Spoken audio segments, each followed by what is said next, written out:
You understand why you can write come, do not you, Clara? My mother said. Her tone was as calm as if she were discussing the weather forecast. The words floated in the air between us, light and polite, but they landed like glass shattering inside my chest.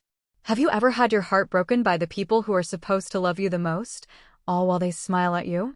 If you have, then you know exactly how I felt sitting on her velvet couch. Chloe Dream Wedding is not about you, she continued, smoothing the silk sleeve of her pale blue blouse. It is about her perfect day, and honestly, you would just make things complicated. For a moment, I could not speak.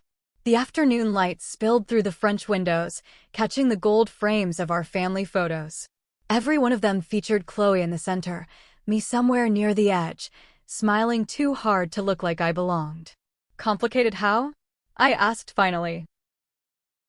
Mom sighed, the kind of sigh that meant she pitied me for not understanding the obvious.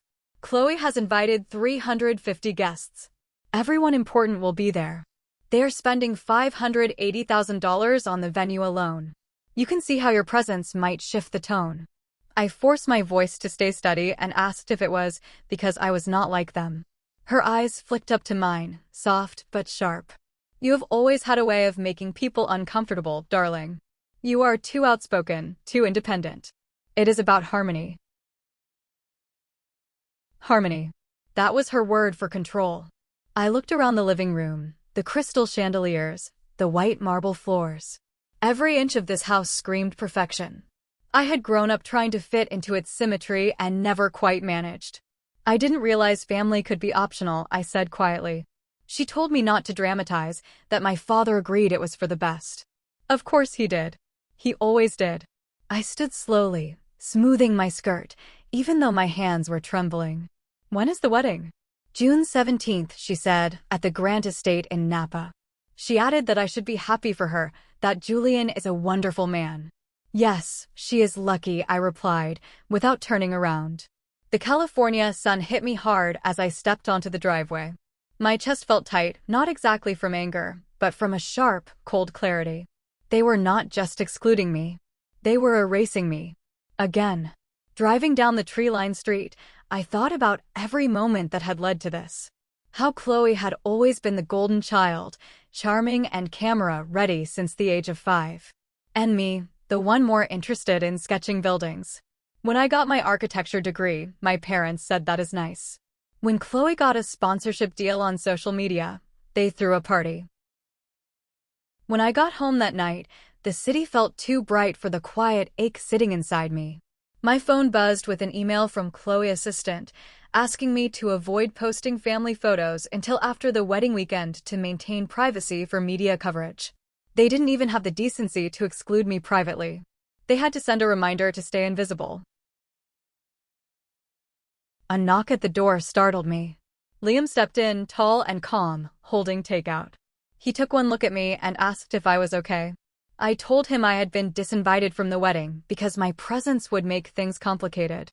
His jaw tightened, but his voice was steady. You don't need their approval to belong somewhere, Clara. You have built your own life. He reached into his pocket and showed me a picture on his phone of a beach at sunset. He told me he was flying to Hawaii next week for a meeting about an investment property and suggested I come to get away from the noise. He told me to bring my camera and capture something beautiful that is just mine. The idea lingered long after he left. Later, I stepped onto my balcony, looking at the dark Pacific. I imagined standing on a white sand beach, barefoot, no rules, no judgments. Just light and truth. I whispered into the night, maybe it is time I stop waiting to be invited. The next morning, I woke earlier than usual. I opened my laptop and started looking at flights to Honolulu, just a few days apart from their wedding date. I found a place called Kaya Cove Resort on the North Shore. They offered a personal celebration package, a private photo session at sunrise to mark a milestone of independence. Independence. That word pulsed through me like a heartbeat.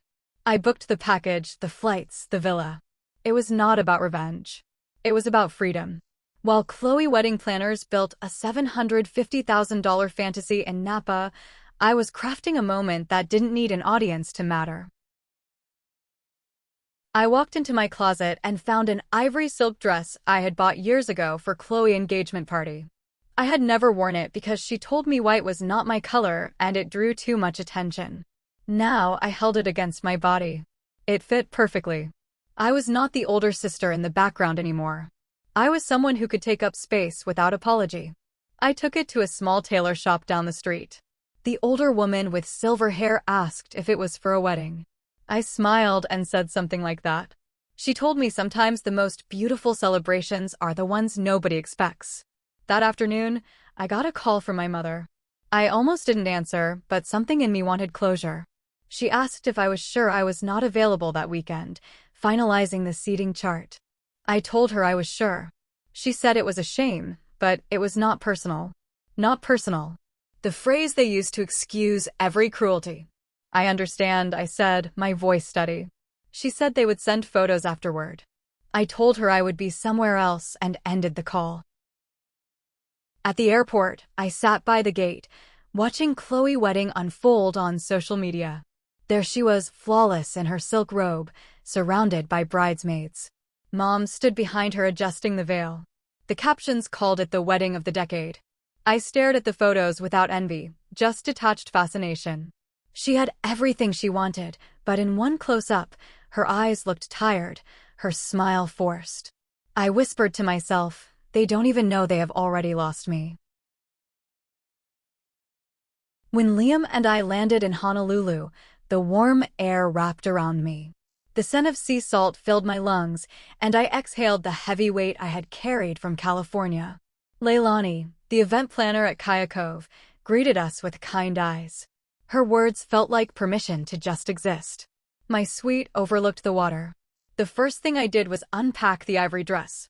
The sun dipped lower, painting everything gold and rose. Tomorrow morning, Chloe would wake up in her perfect world of crystal, and I would wake up where light met water. Her story would end in applause. Mine was just beginning. I woke up at 3:45 in the morning. Outside, the world was still dark. I slipped from the bed and touched the glowing fabric of the ivory dress. I didn't feel nervous. I felt alive. At 4, Leilani and the photographer, Isabel, arrived. The makeup artist brushed warmth across my cheeks and left my hair in loose waves.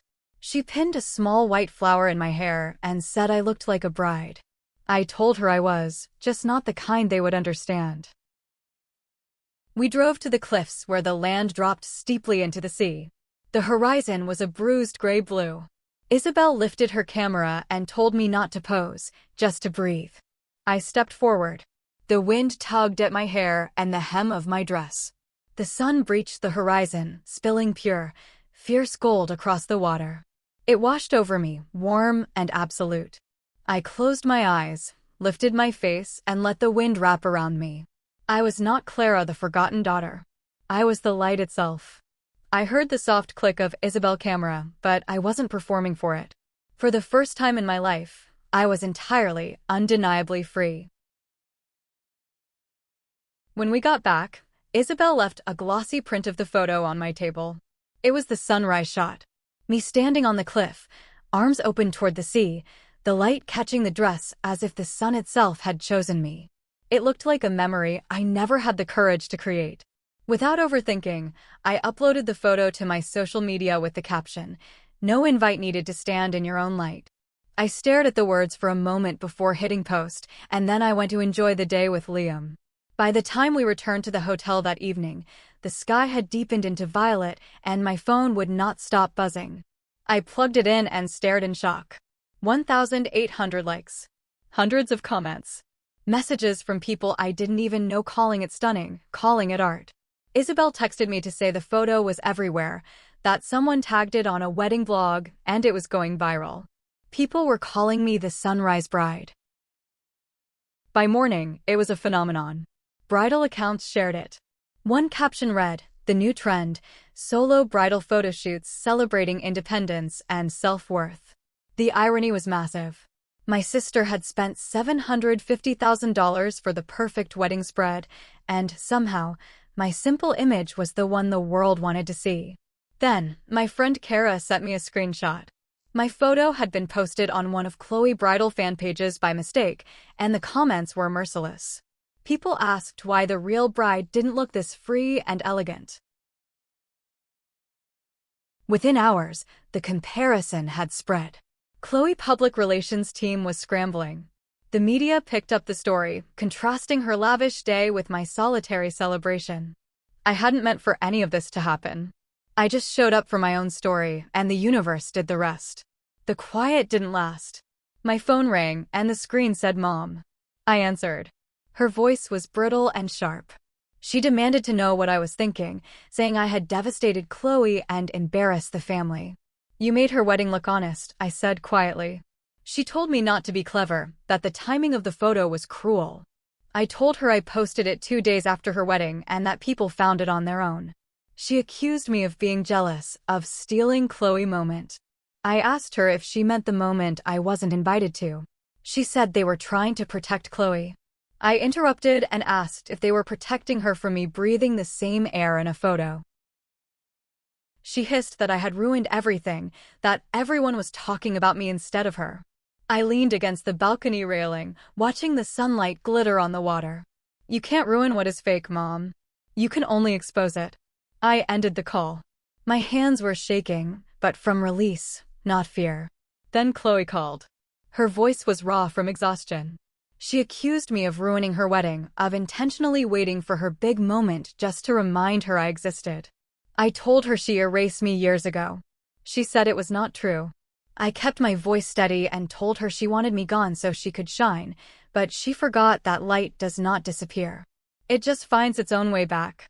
I told her I had let her have the applause and the love, and I finally took what was left myself. She hung up. My dad texted later. He apologized for staying silent when they told me not to come. He said he was proud of me. For the first time, I didn't feel small in his silence. I told him it was not about a wedding, it was about a lifetime of pretending I didn't belong, and I had just stopped pretending. 2 weeks later, I was back in Los Angeles, sitting in a television studio. The photo had hit 1,200,000 posts under the movement women had started online. The show host asked me if my story was revenge against my family. I let the question breathe. No, I said finally. It wasn't revenge. It was survival. It was the kind of love I finally gave myself. I told the audience I didn't need an invitation to exist beautifully, I just needed to show up. When I returned to my hotel that evening, the front desk handed me a package forwarded from my agency. Inside were hundreds of letters from women around the world. But 2 envelopes made my breath catch. One was from my mother, the other from Khloe. My mother letter was formal, part confession, part defense. She wrote that she thought it was better to keep the peace, but seeing me now, she realized she had confused order with love, and she apologized in her own way. Khloe's letter was messier. She admitted she was jealous because I never asked for attention, but people liked me anyway. She said she had to buy it, to beg for it. She confessed her marriage was already unraveling, that he only loved the version of her that smiled for cameras. She wrote that when she saw my photo, she hated me not because I stole the spotlight, but because I looked free. She ended by asking if, someday, we could start over. I walked down to the beach with the letters. The sky was streaked in lavender and gold. I read them again. I didn't feel anger anymore, just a quiet ache. I realized forgiveness did not mean letting them back in. It just meant letting myself out. I tore the letters piece by piece, letting the wind carry the fragments into the ocean. A year later, I returned to Hawaii. I walked into the warm surf at sunset, holding the ivory dress from that first photo shoot. I folded it carefully and let it float into the water. It was not a loss. It was a release.